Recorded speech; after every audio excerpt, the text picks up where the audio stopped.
வணக்கம். பயிற்சியை தலைப்பகுதியிலேருந்து தொடங்கும். தலையை மேலும் கீழுமா அசைங்க. மேலேருந்து கீழே வரும்போது மூச்சை வெளியிடுங்க. மேலே போகும்போது மூச்சை உள்ளே இழுங்க. ஒவ்வொரு பயிற்சியும் 5லிருந்து 10 முறை பண்ணுங்க. அடுத்த பயிற்சி பக்கவாட்டில் சாய்ங்க. உங்களால் எவ்வளோ முடியுமோ கழுத்தை பக்கவாட்டில் சாய்ங்க. அப்போ உங்களுக்கு தலை நரம்புகளுக்கு போகக்கூடிய இரத்த ஓட்டம் சிறப்பாக செல்லும். இந்த பயிற்சியும் ஒரு பக்கத்திலிருந்து 5லிருந்து 7 முறை பண்ணுங்க. அடுத்தது தலையை கிளாக் வைஸில் சுற்றுங்க. தலைப்பகுதி பின்னோக்கி செல்லும்போது மூச்சை உள்ளே இழுங்க. முன்னோக்கி வரும்போது மூச்சை வெளியிடுங்க. அடுத்தது மறுபக்கமாக செய்யுங்க, அதாவது ஆன்டி கிளாக் வைஸு. நம்ம கிளாக் வைஸில் எவ்வளோ முறை சுற்றுறோமோ அதே போல் ஆன்டி கிளாக் வைஸில் சுற்றுங்க. இந்த பயிற்சி கழுத்து பகுதி தொண்டை பகுதிக்கு நல்ல பயிற்சி. அடுத்தது கையை முன்னோக்கி கொண்டு வருங்க. கை ஃபிங்கரை மூடி துறைங்க. 5 to 10 டைம்ஸ் பண்ணுங்க. அடுத்து கையை நீட்டி வச்சுட்டு கையை பொத்தி வச்சுட்டு உள்பக்கமாக சுற்றுங்க 10 முறை. அடுத்தது வெளிப்பக்கமாக 10 முறை சுற்றுங்க. அதே போல் இந்த பயிற்சியில் கையிலிருந்து, அதாவது ஷோல்டர் பகுதியிலேருந்து கைப்பகுதி வரக்கூடிய நரம்புகளெல்லாம் இழுக்கப்பட்டு நல்ல ரத்த ஓட்டம் கிடைக்கும். அடுத்த பயிற்சி அப்படியே கையை ஷோல்டர் பகுதியில் கொண்டு வாங்க. கொண்டு வந்துட்டு பின்னோக்கி அப்படியே மூச்சை உள்ளே இழுத்துட்டு, அதாவது கை மேலே வரும்போது மூச்சை உள்ளே இழுங்க, கை கீழே வரும்போது மூச்சை வெளியிடுங்க. இந்த பயிற்சியை 7லிருந்து 10 முறை பண்ணுங்க. நம்ம மேல் நோக்கி எவ்வளோ பண்ணுறோமோ அதே போல் முன்னோக்கி கீழ் நோக்கி பண்ணணும். கைப்பகுதியை மேல் நோக்கி தூக்கும்போது மூச்சை உள்ளே இழுங்க, கீழ் நோக்கி வரும்போது மூச்சை வெளியிடுங்க. ஒவ்வொரு பயிற்சியும் எவ்வளவு முழுமையாக பண்ண முடியுமோ உங்களால் முடிந்த அளவுக்கு முழுமையாக பண்ணுங்க. அடுத்தது நேராக நின்றுக்கிட்டு கையை மேலும் கீழுமா அசைங்க. ஒரு கை மேலே வரும்போது இன்னொரு கை கீழே வரட்டும். எவ்வளோ ஸ்ட்ரெச் பண்ண முடியுமோ அவ்வளோ பண்ணுங்கள். அப்போ கைப்பகுதி நமக்கு நெஞ்சு பகுதியெல்லாம் விரிவடையும். இந்த பயிற்சியை 20லிருந்து 30 கவுண்ட் வரை பண்ணுங்கள். அடுத்தது நேராக நின்றுக்கிட்டு அப்படியே ஷோல்டர் பகுதியை மட்டும் தூக்குங்க. மேலே கீழுமா. மேலே தூக்கும்போது மூச்சை உள்ளே இழுங்க, கீழே வரும்போது மூச்சை வெளியிடுங்க. 5 to 10 டைம்ஸ் பண்ணுங்கள். அடுத்தது கை அப்படியே ஷோல்டரை மேலே தூக்கிட்டு முன்னோக்கி கொண்டு வாங்க. தூக்கும்போது மூச்சை உள்ளே இழுங்க, கீழே வரும்போது மூச்சை வெளியிடுங்க. இந்த பயிற்சியை ஒரு 10 முறை பண்ணுங்கள். அதே போல் ரிவர்ஸ்லேயும் பண்ணணும். நம்ம எந்த ஒரு பயிற்சியுமே நமக்கு உடம்புக்கு முடியலைன்னா அந்த பயிற்சியை செய்ய வேண்டாம். கொஞ்சம் பொறுமையாக செய்யுங்க. எவ்வளோ முடியுமோ அவ்வளோ செய்தால் போதும். நாம் இந்த காணொலியில் உள்ள அனைத்து பயிற்சிகளையும் செய்யும்போது நமக்கு உடல் சுறுசுறுப்படைந்து ஆரோக்கியமாகவும் சுறுசுறுப்பாகவும் இருக்கும். அடுத்தது அப்படியே கையை முன்னோக்கி கொண்டு வாங்க. கொண்டு வந்துட்டு பக்கவாட்டில் எவ்வளவு உங்களால் முடியுமோ அவ்வளவு விரிங்க.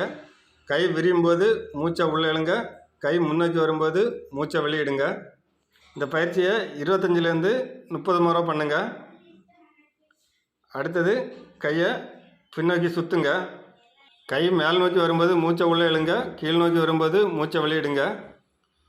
நம்ம நெஞ்சு பகுதி எப்போல்லாம் விரிவடையுதோ அப்போ எல்லாம் மூச்சை உள்ளே இழுங்க.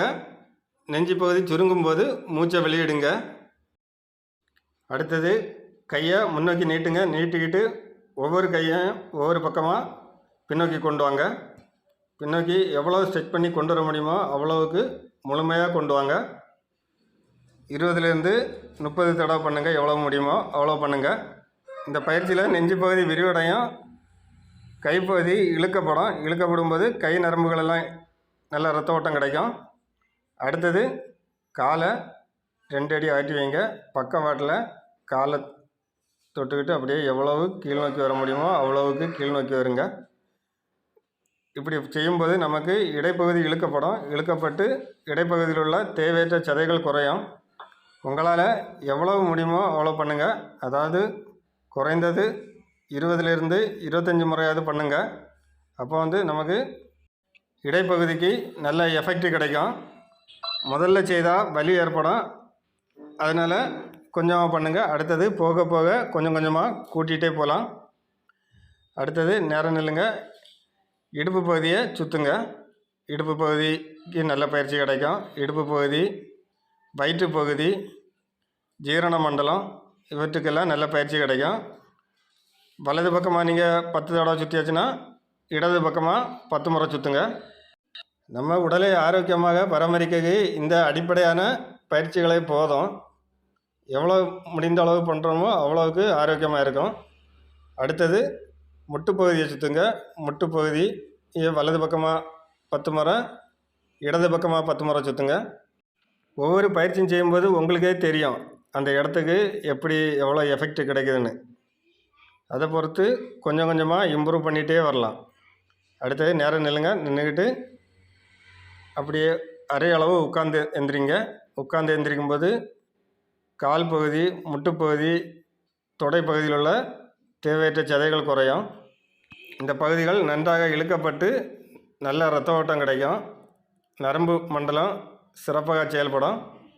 அடுத்த பயிற்சி காலை அப்படியே மேல் நோக்கி தூக்கிட்டு மேலும் கீழும் அசைங்க.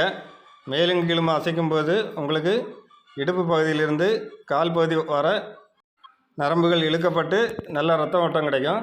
வலது காலில் நம்ம எவ்வளோ செய்கிறோமோ அதே போல் இடது காலையும் செய்யுங்க. அடுத்தது வலது காலை ஆங்கிளை அப்படியே ரொட்டேட் பண்ணுங்கள். வலது பக்கமாக ஒரு 10 டைம்ஸ் பண்ணுங்கள். இடது பக்கமாக 10 டைம்ஸ் பண்ணுங்கள். நம்ம வலது காலில் எத்தனை முறை பண்ணோமோ அதே போல் இடது காலில் பண்ணுங்கள். இந்த ஆங்கிள் பகுதி இதெல்லாம் நல்ல இரத்த ஓட்டம் கிடைத்து நமக்கு கால் பகுதிக்கு முழுமையான பயிற்சி கிடைக்கும். அடுத்தது அப்படியே கொஞ்ச நேரம் ஜாக்கிங் பண்ணுங்கள். ஒரு 20 டைம்ஸு. இதே மாதிரி பண்ணும்போது நமக்கு உடல் முழுவதும் இயக்கப்பட்டு உடல் பகுதிக்கு முழு பகுதிக்கும் நமக்கு நல்ல இரத்த ஓட்டம் கிடைக்கும். இந்த பயிற்சி செய்யும்போது நமக்கு அடுத்தடுத்த பயிற்சிகள் செய்வதற்கு நமக்கு உடல் தயாராக இருக்கும். அடுத்தது அப்படியே நேராக நில்லுங்க. ஜம்பிங் ஜாக் பண்ணுங்கள். ஜம்பிங் ஜாக் பண்ணும்போதும் நமக்கு உடல் முழுமைக்குமான ஒரு பயிற்சி கிடைக்கும். முதல்ல பயிற்சி செய்கிறவங்க, அடுத்தது கொஞ்சம் வயசானவங்க எல்லாம் இந்த பயிற்சியை முடிந்த அளவு பண்ணுங்கள். 25லேருந்து 30 முறை பண்ணுங்கள். போக போக கொஞ்சம் கொஞ்சமாக கூட்டிகிட்டு வாங்க. இந்த பயிற்சி செய்யும்போது நமக்கு உடல் எடை குறையும். அடுத்தது அப்படியே கையை பின்னோக்கி கெட்டுங்க. தலைக்கு பின்னாடி கெட்டிக்கிட்டு வலது கை முட்டால் இடது கால் முட்டியையும், இடது கை முட்டியால் வலது கால் முட்டியையும் தொடுங்க. இப்படி தொடும்போது நமக்கு வயிற்றுப்பகுதி இழுக்கப்படும். வயிற்றுப்பகுதி, தொடைப்பகுதியில் உள்ள தேவையற்ற சதைகள் குறையும். இந்த பயிற்சியை ஒரு 20 முறை பண்ணுங்கள். அடுத்தது அப்படியே காலை விரிங்க. விரிச்சிட்டு வலது கையால் இடது பாதத்தையும், இடது கையால் வலது பாதத்தையும் தொடுங்க. இந்த பயிற்சி செய்யும்போது வயிற்றின் இடைப்பகுதி இழுக்கப்படும்.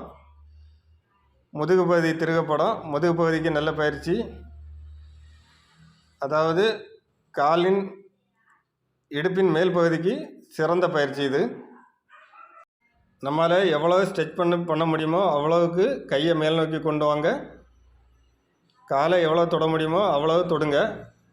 அப்போ நமக்கு முழு பலன் கிடைக்கும். அடுத்தது காலை விரித்து வைங்க. காலை விரித்து வச்சுட்டு கையை நேராக மேலே கும்பிட்டுக்கிட்டு வலது பாதத்தையும் இடது பாதத்தையும் தொட்டு தலையை உங்கள் கால் முட்டியை தொடக்க ட்ரை பண்ணுங்கள். எவ்வளோ முடியுமோ அவ்வளோ பண்ணுங்கள். முதல்ல நமக்கு தொட வராது. அடுத்தது போக போக தொடலாம். மேலேருந்து கீழே வரும்போது மூச்சை வெளியிடுங்க. நீங்கள் நிமிரும்போது மூச்சை உள்ளே இழுங்க. எல்லா பயிற்சிகளும் அரை மணி நேரம் செய்யும்போது நமக்கு உடல் வியர்த்து சுறுசுறுப்பாகும். அடுத்தது கையை லாக் பண்ணி ஸ்ட்ரெச் பண்ணுங்கள். மேல் நோக்கி ஸ்ட்ரெச் பண்ணும்போது நம்ம காலை பின்னங்காலை தூக்குங்க. இந்த பயிற்சி உடல் முழுவதும் உள்ள நரம்புகள் இழுக்கப்படும். உங்களுக்கு அந்த ஃபீலிங் வரும். எவ்வளோ ஸ்ட்ரெச் பண்ண முடியுமோ அவ்வளோ பண்ணுங்கள்.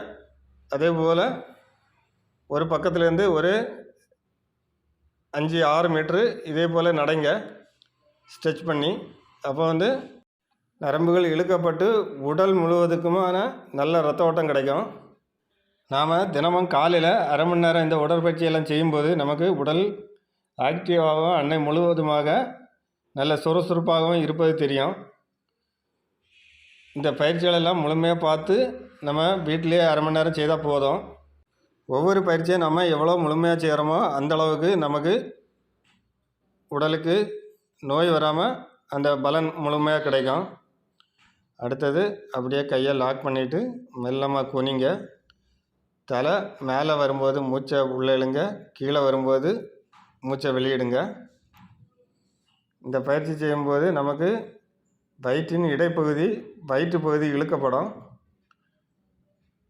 அதே போல் நமக்கு காலை தொடுறதுக்கு நல்ல எளிமையான பயிற்சியும் கூட.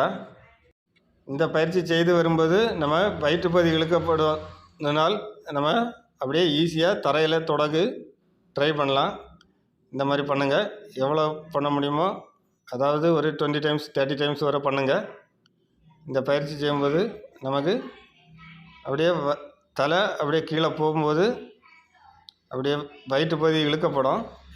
அதுக்கப்புறம் நம்ம அப்படியே தரையை தொடக்க ட்ரை பண்ணுங்கள். முழுமையாக தரையை தொடலாம். உடல் பகுதியில் நம்ம கையை லாக் பண்ணிவிட்டு அப்படியே பொறுமையாக எவ்வளோ முடியுமோ அவ்வளோவுக்கு அதாவது தலையை முட்டில் தொடக்க ட்ரை பண்ணுங்கள். மேலேருந்து கீழே வரும்போது முழுமையாக மூச்சு காற்றை வெளியேற்றுங்க. அப்போ தான் நமக்கு முழுமையாக தொடக்கு வரும். அடுத்தது காலை 2 அடி அகற்றி வைங்க. அகற்றி வச்சுட்டு அப்படியே பக்கவாட்டில் உட்காந்து எழும்புங்க. பக்கவாட்டில் உட்காந்து எழும்பும்போது நமக்கு தொடைப்பகுதி, கால் பகுதி, கால் முட்டு பகுதி நல்ல பயிற்சி கிடைக்கும். தொடைப்பகுதியில் உள்ள தேவையற்ற சதைகள் குறையும். நம்மளால் பக்கவாட்டில் எவ்வளோ ஸ்ட்ரெச் பண்ணி உட்கார முடியுமோ அவ்வளவு ஸ்ட்ரெச் பண்ணி உட்காருங்க. முடிந்தளவு 15லேருந்து 20 முறை பண்ணக்கு ட்ரை பண்ணுங்கள். அடுத்தது அதே போல் காலை 2 அடி அகற்றி வச்சுக்கிட்டு அப்படியே இடுப்பில் கையை கொடுங்க. இடுப்பில் கையை கொடுத்துட்டு பக்கவாட்டில் சாய்ங்க. வலது பக்கமாக எவ்வளவு ஸ்ட்ரெச் பண்ணி உட்கார முடியுமோ அவ்வளவு உட்காருங்க. இந்த பயிற்சியில் நமக்கு முன் தொடை பகுதியும் பின் தொடை பகுதியும் நன்றாக இழுக்கப்படும். கால் நரம்புகள் முழுவதுமாக இழுக்கப்படும். காலை பின்னங்கால் எவ்வளோ தூக்க முடியாமல் இருக்க முடியுமோ அவ்வளவுக்கு கீழே வைங்க. லைட்டாக தூக்கினா ஒன்றும் இல்லை. எவ்வளோ ஸ்ட்ரெச் பண்ண முடியுமோ அவ்வளோ ஸ்ட்ரெச் பண்ணுங்கள். இந்த பயிற்சியும் குறைந்தது 5 முறையாவது பண்ணக்கு ட்ரை பண்ணுங்கள். 5லேருந்து 10 முறை பண்ணுங்கள். நம்ம எவ்வளோ பண்ணுறோமோ அவ்வளோக்கு நமக்கு முழு பலன் கிடைக்கும். அந்த கால் பகுதியில் உள்ள தேவையற்ற சதைகள் குறையும். இதனால் வெயிட்டு குறையும். அடுத்தது காலை 2-3 அடி அகற்றி வைங்க. வச்சுட்டு அப்படியே நேரம் நின்றுக்கிட்டு முன்னோக்கி குனிங்க. குனிஞ்சிட்டு முன்னாடி தரையை தொட்டுக்கிட்டு பின்னாடி தரையை தொடக்க ட்ரை பண்ணுங்கள். எவ்வளோக்கு பின்னோக்கி போக முடியுமோ அவ்வளோவுக்கு ட்ரை பண்ணி பின்னோக்கி போங்க. மூச்சு காற்று முழுவதுமாக வெளியேறும்போது தான் நமக்கு எவ்வளவுக்கு பின்னோக்கி போக முடியுமோ அவ்வளவுக்கு பின்னோக்கி போக முடியும். அதே போல் மற்ற பயிற்சிகளெல்லாம் நம்ம செய்யும்போது ஈஸியாக எவ்வளோ பின்னோக்கி நமக்கு ஒவ்வொரு நாளுமா கொஞ்சம் கொஞ்சமாக கூட்டிகிட்டே போகலாம். அடுத்தது வலது கையால் வலது பாதத்தையும் இடது கையால் இடது பாதத்தையும் தொடுங்க. காலை மேலே தூக்குங்க. கையை மேலே இருந்து கீழே கொண்டு வாங்க. இந்த பயிற்சியை 25லேருந்து 30 முறை பண்ணுங்கள். கால் பகுதி, தொடைப்பகுதி நல்ல பயிற்சி. அதே போல் வயிற்று பகுதி, கைப்பகுதி நல்ல பயிற்சி. உடல் முழுமைக்குமான பயிற்சி கூட. அடுத்தது அப்படியே காலை 2 அடி அகற்றி வைங்க. வச்சுட்டு கையை மேல் நோக்கி வச்சுட்டு எவ்வளோ ஸ்ட்ரெச் பண்ண முடியுமோ அவ்வளோ ஸ்ட்ரெச் பண்ணுங்கள். பக்கவாட்டில் கீழே வரும்போது மூச்சை வெளியிடுங்க. மேலே வரும்போது மூச்சை உள்ளிடுங்க. நம்ம எவ்வளவு மூச்சை காற்றை வெளியிடுறோமோ அந்த அளவுக்கு நம்ம கீழ் நோக்கி வரலாம். அதே போல் நம்ம பக்கவாட்டில் எவ்வளவுக்கு சாயிறோமோ அவ்வளவுக்கு நேரே இருங்க. முன்னோக்கி வராதுங்க. இந்த பயிற்சினால் நமக்கு வயிற்று பகுதிக்கு நல்ல பயிற்சி கிடைக்கும். அப்படியே பழைய நிலைக்கு வாங்க. வந்துட்டு அப்படியே உட்காருங்க. காலை நீட்டி உட்காருங்க. உட்காந்துட்டு அப்படியே நேராக இருந்துட்டு நல்லா மூச்சை வெளியிட்டு கொண்டே அப்படியே கீழே குனிஞ்சு வாங்க. குனிஞ்சு வந்துட்டு காலை பிடிச்சிட்டு தலையால் முட்டியை தொடக்க ட்ரை பண்ணி இந்த நிலையில் 5 மூச்சு வர மூச்சை உள்ளே இழுத்து வெளியிடுங்க. அடுத்தது மூச்சை உள்ளே இழுத்துட்டே பழைய நிலைக்கு வாங்க. அடுத்தது நேராக உட்காந்துட்டு சமணங்கால் போட்டு உட்காந்துட்டு வலது கையால் இடது கால் முட்டியை பிடிச்சிட்டு எவ்வளோவுக்கு பின்னோக்கி திருக முடியுமோ அவ்வளோவுக்கு பின்னோக்கி பாருங்கள். இந்த பொசிஷனில் 5 மூச்சு வர இருங்க. அடுத்தது கையை மாற்றி செய்யுங்க. இந்த நிலையில் 5 மூச்சு வர நல்லா மூச்சை உள்ளே இழுத்து வெளியிடுங்க. இதே போல் 2 டைம்ஸ் பண்ணுங்கள். ஒவ்வொரு பக்கமும் 2 டைம்ஸ் பண்ணுங்கள். இந்த பயிற்சியில் நம்ம முதுகு பகுதி வயிற்று பகுதி திருகப்படும். இந்த பகுதிகளெலாம் திருகப்படுவதனால் நமக்கு அந்த பகுதி நல்ல ரத்த ஓட்டம் கிடைக்கும். அடுத்தது பட்டர்ஃப்ளை போஸ், அதாவது நமக்கு இந்த பயிற்சி 1 நிமிடம் வரை பண்ணலாம். இந்த பயிற்சி செய்யும்போது நமக்கு இனப்பெருக்க மண்டலம், அதாவது இடுப்பு பகுதி நன்றாக சிறப்பாக செயல்படும். அதே போல் அடி வயிற்று பகுதிக்கு நல்ல பயிற்சி. தொடைப்பகுதிக்கும் தொடைப்பகுதியில் உள்ள தேவையற்ற சதைகள் குறையும். 1 நிமிடம் வரை பண்ணுங்கள். இந்த பயிற்சி ஆண்களுக்கும் பெண்களுக்கும் இனப்பெருக்க மண்டலத்துக்கு சிறந்த பயிற்சி. அடுத்தது காலை அப்படியே ஃப்ரீயாக முன்னோக்கி கொண்டு வாங்க. கொண்டு வந்துட்டு காலோட ஃப்ரீ பண்ணுங்கள். கொஞ்சம் ரிலாக்ஸ் பண்ணுங்கள். கால்களை கொஞ்சம் ரிலாக்ஸ் பண்ணிக்கிட்டு அப்படியே காலை 2 பக்கமாக உங்களுக்கு எவ்வளவு விரித்து வைக்க முடியுமோ அவ்வளவுக்கு விரித்து வைங்க.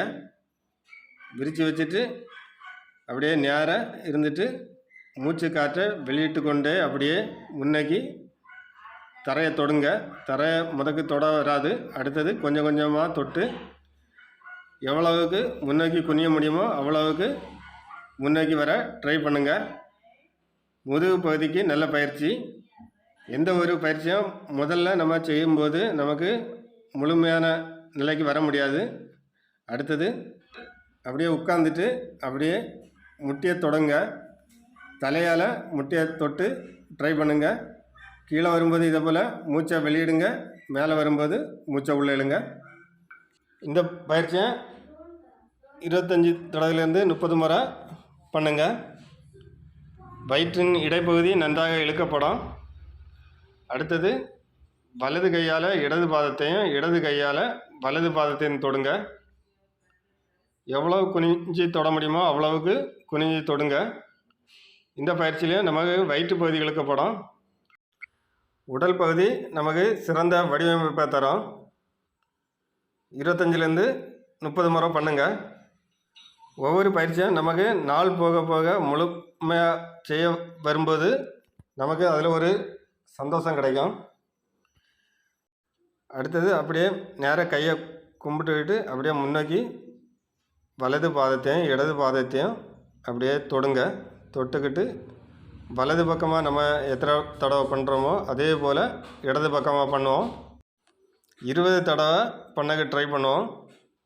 நம்ம இந்த பயிற்சிகளெல்லாம் செய்யும்போது ஒரு பயிற்சியிலே பல பல நன்மைகள் கிடைக்கும்.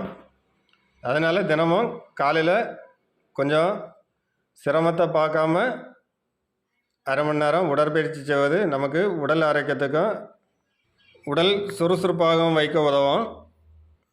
அடுத்தது அப்படியே நேராக படுங்க. படுத்துட்டு அப்படியே காலை வலது காலை தூக்கி முட்டியை தொடுங்க. உங்கள் நெத்தியால் முட்டியை தொடக்க ட்ரை பண்ணுங்கள். ஒரு 2லேருந்து 3 டைம் பண்ணுங்கள். அடுத்தது காலை மேலும் கீழுமா அசைங்க. ரொம்ப தூக்க வேண்டாம். 1 அடியிலேருந்து 1.5 அடி வரை போதும். இந்த பயிற்சியில் நம்ம 20 முறை பண்ணும்போது நமக்கு வயிற்றின் பகுதியில் வலி ஏற்படும். அடுத்தது கொஞ்சம் ரெஸ்ட் எடுத்துகிட்டு அடுத்தது திரும்ப செய்யுங்க. அடுத்தது 2 காலையும் சேர்த்து அப்படியே மேலே தூக்குங்க. மேலே தூக்கிட்டு கீழே இறக்குங்க. கீழே இறக்கும்போது அடுத்தது தரையில் படக்கூடாது. அப்படியே மேலே திரும்பவும் தூக்குங்க. ஒரு 20 டைம்ஸ் பண்ணுங்கள். 20 டைம்ஸ் பண்ணும்போது வயிற்று பகுதிக்கு நல்ல வலி ஏற்படும். 25 நாள் செய்யும்போது நமக்கு வயிற்றின் தொப்பை பகுதிக்கு நல்ல தொப்பை குறையும். அடுத்தது அப்படியே நேராக படுத்துட்டு கையை விரிங்க. கையை விரிச்சிட்டு வலது காலை இடது பக்கமாக திருப்புங்க. வலது கை பக்கமாக நம்ம தலை இருக்கட்டும். அதே போல் காலை மாற்றி செய்யுங்க. இப்படி செய்யும்போது நமக்கு இடுப்பு பகுதியிலேருந்து கால் பகுதிக்குள்ளே நரம்பு முழுவதுமாக இழுக்கப்பட்டு நல்ல இரத்த ஓட்டம் கிடைக்கும். முதுகு பகுதிக்கும் நல்ல பயிற்சி. சியாண்டிகா பெயின் உள்ளவங்களுக்கு நல்ல முழு பலன் தரும் இந்த பயிற்சியில். கால் தொடை நரம்பு நன்றாக இழுக்கப்பட்டு அதுக்கு நல்ல இரத்த ஓட்டம் கிடைக்கும். ஒரு 5 டைம்ஸ் பண்ணுங்கள். ஒவ்வொரு பக்கமும் 5 டைம்ஸ் பண்ணுங்கள். அதே போல் ஒவ்வொரு பொசிஷன்லேயும் 5 செகண்ட் வரை அப்படியே இருங்க. அடுத்தது அப்படியே கால் பகுதியை கொண்டு வந்து ஒரு 45 டிகிரியில் வைங்க. வச்சுட்டு கையை விரித்து வச்சுட்டு கால் முட்டியை மட்டும் தரையில் தொடுற மாதிரி பக்கவாட்டில் சாய்ங்க. இந்த பயிற்சியும் இடுப்பு பகுதிக்கு நல்ல பயிற்சி. அதே போல் அடி முதுகு பகுதிக்கு அந்த முதுகு தண்டுவடம் நன்றாக இரத்த ஓட்டம் கிடைத்து சிறப்பாக செயல்படும். இந்த பயிற்சியும் ஒரு 10லிருந்து 15 முறை பண்ணுங்கள்.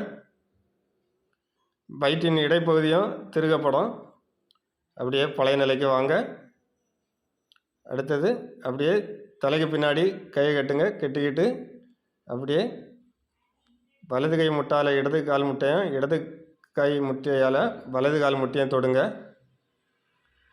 இந்த பயிற்சியும் வயிற்று பகுதிக்கு நல்ல பயிற்சி. நம்ம படுத்துட்டு செய்கிற பயிற்சி எல்லாமே வயிற்று பகுதி எளிமையாக, அதாவது தொப்பை எளிமையாக குறைக்குள்ள பயிற்சிகள்.